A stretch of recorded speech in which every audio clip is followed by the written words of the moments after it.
Hello friends, welcome to job fair channel. तो आज इस वीडियो में बात करने वाले हैं ISRO Indian space research organisation की तरफ से जो लेटेस्ट नोटिफिकेशन निकाली गई है उसके बारे में। यहाँ पर जो है वो वेरियस पोस्ट के ऊपर आपकी वैकेंसीज निकाली गई हैं। जो फर्स्ट वैकेंसी है हमारी वो है हमारी साइंटिस्ट इंजीनियर की। यहाँ पर साइंटिस्ट इंजीनियर की वैकेंसी निकाली गई है मैकाट्रॉनिक्स में 2 टोटल वैकेंसी है, अनरिजर्व कैटेगरी में ये वैकेंसी है। नेक्स्ट वैकेंसी आपकी मटीरियल साइंस में है, 1 वैकेंसी है, अनरिजर्व कैटेगरी में है। नेक्स्ट वैकेंसी हमारी जो है वो मैथमेटिक्स में है, 1 वैकेंसी है, अनरिजर्व कैटेगरी में है। उसके बाद नेक्स्ट वैकेंसी आपकी फिजिक्स में है, 1 वैकेंसी अनरिजर्व कैटेगरी में है। ये वैकेंसी जो है वो साइंटिस्ट इंजीनियर की वैकेंसीज है। नेक्स्ट वैकेंसी आपकी टेक्नीशियन बी की है, टेक्नीशियन बी की वैकेंसी है।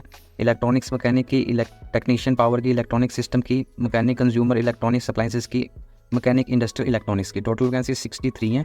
63 यहाँ पर टोटल वैकेंसीज हैं, जिसमें 28 अनरिजर्व कैटेगरी में है, ओबीसी के लिए 16 है, एससी के लिए 9 है, एसटी के लिए 5 है, ईडब्ल्यूएस कैंडिडेट्स के लिए 5 वैकेंसियाँ रिजर्व रखी गई है। क्वालिफिकेशन में आपके पास जो है 10th पास होने चाहिए, साथ ही साथ आईटीआई होनी चाहिए रेलिवेंट डिसिप्लिन्स में, जैसे इलेक्ट्रॉनिक्स मैकेनिक में, टेक्नीशियन पावर इलेक्ट्रॉनिक सिस्टम में, मैकेनिक कंज्यूमर इलेक्ट्रॉनिक्स अप्लाइंसेस में, मैकेनिक इंडस्ट्रियल इकोनॉमिक्स ट्रेड में। इन सभी ट्रेड में से किसी में भी अगर आपके पास आईटीआई है तब आप इस एप्लीकेशन के लिए अप्लाई कर सकते हैं। नेक्स्ट वैकेंसी जो है वो है हमारी इलेक्ट्रिकल में। 13 यहाँ पर टोटल वैकेंसीज हैं, 13 टोटल वैकेंसीज हैं। और इन 13 वैकेंसीज में से 5 वैकेंसी जो है अनरिजर्व कैटेगरी के लिए है, ओबीसी के लिए 3 वैकेंसी रिजर्व है, एससी के लिए 3, ईडब्ल्यूएस के लिए 2 वैकेंसी रिजर्व है। 10th पास होनी चाहिए, आईटीआई होनी चाहिए इलेक्ट्रिकल या इलेक्ट्रीशियन ट्रेड में आपके पास। नेक्स्ट वैकेंसी जो है वो है आपकी फोटोग्राफी, डिजिटल फोटोग्राफी में। 5 यहाँ पर टोटल वैकेंसीज हैं, जिसमें 1 vacancy unreserved, 1 vacancy OBC, 1 vacancy SC, 1 vacancy ST और ईडब्ल्यूएस के लिए भी 1 वैकेंसी रिजर्व रखी गई है। 10th पास होनी चाहिए, आईटीआई होनी चाहिए आपका फोटोग्राफी या डिजिटल फोटोग्राफी ट्रेड में। नेक्स्ट वैकेंसी आपकी जो है वो फिटर की है। 17 यहाँ पर टोटल वैकेंसीज हैं, अनरिजर्व कैटेगरी में 6 हैं, ओबीसी के लिए 7 है, एससी के लिए 2 है, एसटी के लिए 1 वैकेंसी रिजर्व है और ईडब्ल्यूएस कैंडिडेट के लिए 1 वैकेंसी है। 10th पास होनी चाहिए, आईटीआई होनी चाहिए आपके पास फिटर ट्रेड में।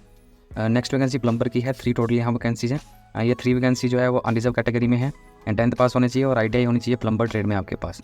नेक्स्ट वैकेंसी जो है वो है रेफ्रिजरेशन एंड एयर कंडीशनिंग में, आर एंड एसी में 11 वैकेंसीज हैं टोटल, जिसमें से अनरिजर्व कैटेगरी में 5 है, ओबीसी में 4 है, एससी के लिए 1 और ईडब्ल्यूएस कैंडिडेट के लिए 1 वैकेंसी रिजर्व रखी गई है। 10th पास होने चाहिए और आपके पास जो है आईटीआई होनी चाहिए आर एंड एसी में, एसी ट्रेड में, refrigeration and air conditioning trade में आपके पास जो है आईटीआई होनी चाहिए। नेक्स्ट वैकेंसी टर्नर की है, 2 टोटल वैकेंसी है यहाँ पर, 1 vacancy unreserved, 1 vacancy SC candidate के लिए रिजर्व है और 10th पास होने चाहिए, आईटीआई होनी चाहिए टर्नर ट्रेड में। नेक्स्ट वैकेंसी कारपेंटर की है, 3 टोटल वैकेंसीज हैं, 1 vacancy OBC, 1 vacancy EWS, 1 vacancy SC candidate के लिए रिजर्व है। 10th पास होने चाहिए और आईटीआई होनी चाहिए आपके पास कारपेंटर ट्रेड में। Next vacancy motor vehicle mechanic की है, 2 टोटल वैकेंसीज हैं, अनरिजर्व और ओबीसी के लिए 1 वैकेंसी है। 10th पास होनी चाहिए, आईटीआई होनी चाहिए आपके पास रेलिवेंट डिसिप्लिन में। मैकेनिस्ट की 5 वैकेंसीज हैं, अनरिजर्व के लिए 3 हैं, ओबीसी के लिए 1 और एससी के लिए 1 वैकेंसी रिजर्व है। 10th पास होने चाहिए, मैकेनिक्स ट्रेड में आपके पास आईटीआई होना चाहिए। नेक्स्ट वैकेंसी वेल्डर की है, 2 टोटल वैकेंसीज हैं, दोनों वैकेंसी अनरिजर्व हैं, 10th पास होने चाहिए, आईटीआई होनी चाहिए वेल्डर ट्रेड में आपके पास। नेक्स्ट वैकेंसी जो है वो 3rd वैकेंसी वो है ड्राफ्टमैन बी की। ड्राफ्टमैन बी की वैकेंसी है, ड्राफ्टमैन मैकेनिकल में 11 वैकेंसीज हैं, जिसमें 5 वैकेंसी अनरिजर्व, ओबीसी के लिए 2, ईडब्ल्यूएस के लिए 2, एससी के लिए 1, एसटी के लिए 1 वैकेंसी रिजर्व रखी गई है। 10th पास होने चाहिए, आईटीआई होनी चाहिए ड्राफ्टमैन मैकेनिकल ट्रेड में आपके पास। नेक्स्ट वैकेंसी ड्राफ्टमैन सिविल की है, 5 टोटल वैकेंसीज हैं, जिसमें से 5 टोटल वैकेंसी है, जिसमें अनरिजर्व के लिए 3 हैं और ओबीसी के लिए 2 वैकेंसी रिजर्व रखी गई है। 10th पास होनी चाहिए, आईटीआई होनी चाहिए ड्राफ्टमैन सिविल में आपके पास। नेक्स्ट वैकेंसी आपकी टेक्निकल असिस्टेंट की है, टेक्निकल असिस्टेंट की वैकेंसी है, जिसमें इलेक्ट्रॉनिक्स में 28 यहाँ टोटल वैकेंसी निकाली गई है, अनरिजर्व 11 वैकेंसी है, ओबीसी के लिए 9, एससी के लिए 5, एसटी के लिए 2 और ईडब्ल्यूएस कैंडिडेट के लिए 1 वैकेंसी रिजर्व रखी गई है। फर्स्ट क्लास डिप्लोमा होना चाहिए आपके पास इलेक्ट्रॉनिक्स इंजीनियरिंग में, किसी भी रिकॉग्नाइज्ड स्टेट बोर्ड से फर्स्ट क्लास डिप्लोमा होना चाहिए। नेक्स्ट वैकेंसी कंप्यूटर साइंस में है, 6 टोटल वैकेंसीज हैं और इन 6 वैकेंसीज में से 4 वैकेंसी अनरिजर्व कैटेगरी में है, एससी के लिए 1 और एसटी के लिए 1 वैकेंसी रिजर्व है। फर्स्ट क्लास डिप्लोमा होना चाहिए कंप्यूटर साइंस एंड इंजीनियरिंग में आपके पास, किसी भी रिकॉग्नाइज्ड स्टेट बोर्ड से। नेक्स्ट वैकेंसी इलेक्ट्रिकल में है, 5 टोटल वैकेंसीज हैं, 1 वैकेंसी अनरिजर्व, 3 वैकेंसी ओबीसी और 1 वैकेंसी ईडब्ल्यूएस कैंडिडेट के लिए रिजर्व है। फर्स्ट क्लास डिप्लोमा होना चाहिए इलेक्ट्रिकल इंजीनियरिंग में। सिविल में 4 वैकेंसीज हैं आपके पास, जिसमें अनरिजर्व के लिए 2, ओबीसी के लिए 1 और ईडब्ल्यूएस कैंडिडेट्स के लिए 1 वैकेंसी रिजर्व है। फर्स्ट क्लास डिप्लोमा होना चाहिए सिविल इंजीनियरिंग में आपके पास। नेक्स्ट वैकेंसी मैकेनिकल में है, 12 टोटल वैकेंसीज हैं, जिसमें 5 vacancy unreserved, 3 vacancy OBC, 2 vacancy SC और 2 वैकेंसी ईडब्ल्यूएस कैंडिडेट के लिए रिजर्व है। फर्स्ट क्लास डिप्लोमा होना चाहिए मैकेनिकल इंजीनियरिंग में आपके पास, किसी भी रिकॉग्नाइज्ड स्टेट बोर्ड से। नेक्स्ट वैकेंसी साइंटिफिक असिस्टेंट की है, जिसमें केमिस्ट्री में आपकी 2 वैकेंसीज हैं, first class graduate in BSc chemistry में होने चाहिए आप। और नेक्स्ट वैकेंसी फिजिक्स में 2 वैकेंसी हैं, जिसमें अनरिजर्व और एससी के लिए 1 वैकेंसी है। फर्स्ट क्लास ग्रेजुएट होना चाहिए बीएससी फिजिक्स में आप, किसी भी रिकॉग्नाइज्ड यूनिवर्सिटी से। Next vacancy animation and multimedia में 1 वैकेंसी है, अनरिजर्व कैटेगरी में है, फर्स्ट क्लास ग्रेजुएट होना चाहिए बीएससी एनिमेशन एंड मल्टीमीडिया में। मैथमेटिक्स में 1 वैकेंसी है अनरिजर्व कैटेगरी में, फर्स्ट क्लास ग्रेजुएट होनी चाहिए बीएससी मैथमेटिक्स में किसी भी रिकॉग्नाइज्ड यूनिवर्सिटी इंस्टीट्यूट से।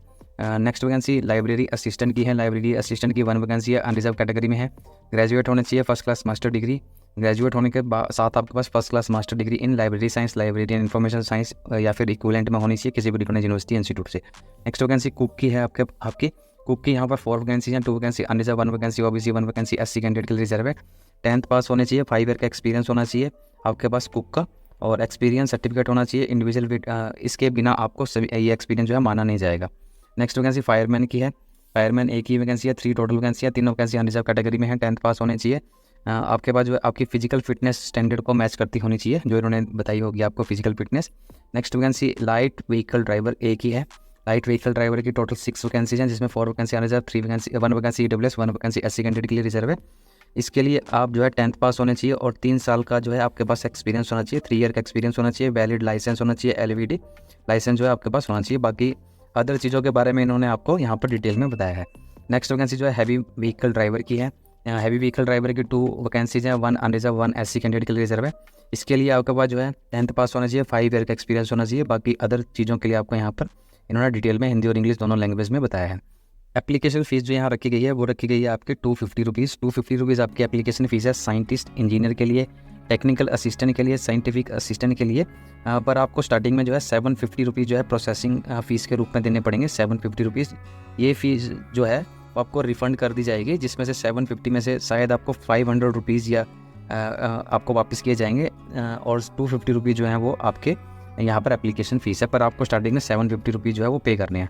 अगर आप अदर वैकेंसीज़ के लिए अप्लाई करने वाले हैं जैसे technician B, draftman B, cook, fireman, light vehicle driver, heavy vehicle driver के लिए तो इसकी एप्लीकेशन फ़ीस जो है वो 100 रुपीज़ है, पर प्रोसेसिंग फ़ीस जो है 500 रुपीज़ है। तो स्टार्टिंग में आपको जो है वो 500 रुपीज़ आपको पे करने पड़ेंगे। बाद में जब आप इसमें रिटन टेस्ट में अपीयर होंगे उसके बाद आपको जो है वो ये पैसे जो है रिफ़ंड कर दिए जाएंगे। और इस एप्लीकेशन के लिए अप्लाई करने की जो लास्ट डेट है आपकी वो है आपकी मार्च 2024 तक आप जो है इस एप्लीकेशन के लिए अप्लाई कर सकते हैं। यहाँ पर दी गई है 1 मार्च 2024 तक आप जो है इस एप्लीकेशन के लिए अप्लाई कर सकते हैं। लास्ट डेट है 1 मार्च 2024, 1 मार्च 2024 इस एप्लीकेशन के लिए अप्लाई करने की लास्ट डेट है।